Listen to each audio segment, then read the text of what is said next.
Like right now, this moment that you're going through is Trinity opening the door and being like, you could go back, but then you'd have to remember exactly what the reason was that you decided not to go out to begin with, just because you listen to this podcast and you consume this content, you're like, I can fucking do more than this.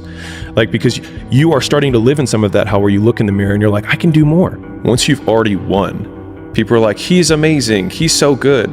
But like, that's the time when you need it the least. And so you always have to be the person who roots for you before everyone else does. And it's usually a single clap in the auditorium for a very long period of time.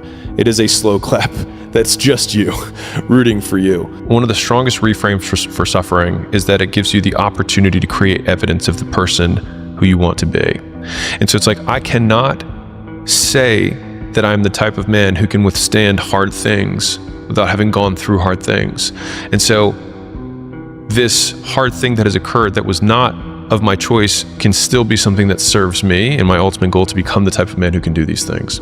And so reframing suffering as opportunity to create more proof, I think, is really, really strong. No one wants to say they're afraid, because if you say you're afraid, then it means you're a coward. And I think that it only means you're a coward if you allow that fear to change your behavior in an aversive way, as in it not towards what you want. What would you do if you weren't afraid? And I love thinking about that when I'm thinking about big life decisions. Like, what would I do if I weren't afraid? And it's usually like the big one, the bigger thing that I really want to do, but I'm afraid to do it.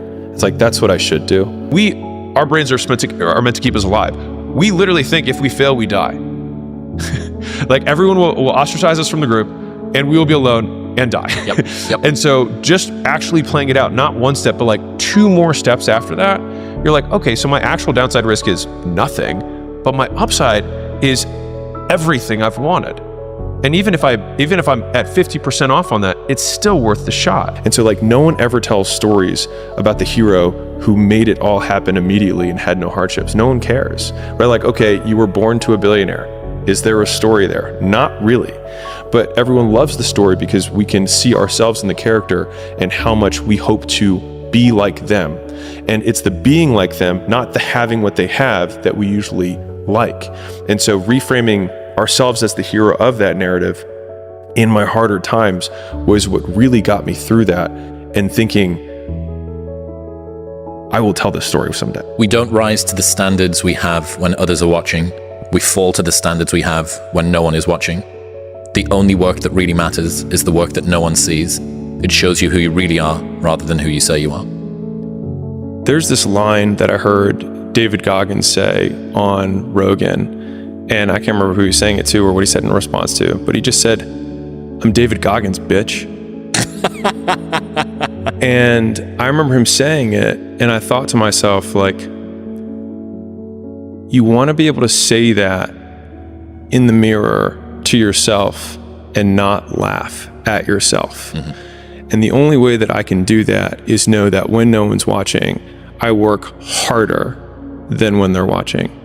I think a hopeful message that anyone can think about who's in that hard period or in that start period is that it won't get harder. Like, this is the hardest part. And so if you can just make it through this, everything else is downhill. It's not that the things that the dragons are going to slay aren't going to get bigger. They are. But you become so much more equipped to slay them back. And you have so many more allies. You have people in the stands cheering for you. You have the audience. You have all of these other things that are behind you.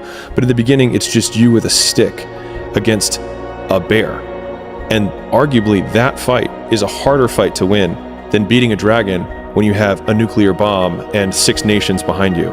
The more, at least for me, the more I've tried to create space between how I feel and what I do, the more consistent my outcomes have been.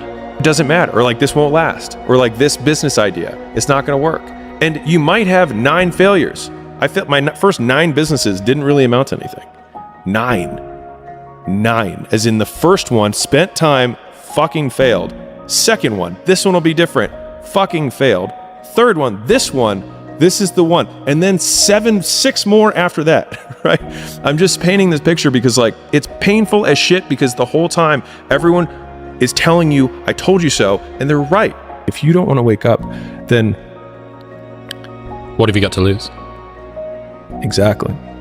And that was it. And I was like, I have nothing to lose. And that was when I think in the last podcast we talked about this, where it's like, if everybody who's like at the bottom and feels like they have nothing going for them, reframe that as, I have nothing going for me, which also means that I have nothing to lose by taking action, it makes you a much more dangerous person. How long after you do something embarrassing is it funny? Right? Like at some point, for almost all of us, with enough time, the shameful experience becomes funny. And so if it is going to become funny eventually, it might as well become funny now. Yeah. And so it's just like pulling the time horizon up. The single greatest skill you can develop is the ability to stay in a good mood in the absence of things to be in a good mood about. I thought about that. It's like if I were to boil everything down, of all the skills that you can learn, if everything that we do eventually becomes irrelevant, then the single greatest skill that you can develop is being in a great mood in the absence of things to be in a great mood about. And so one of the other frames on this is, most people don't question someone who's in a bad mood. Like, I'm just in a bad mood. So it's like, well, if you can be in a bad mood for no reason, it's like you might as well be in a good mood for no reason, because that one at least serves you.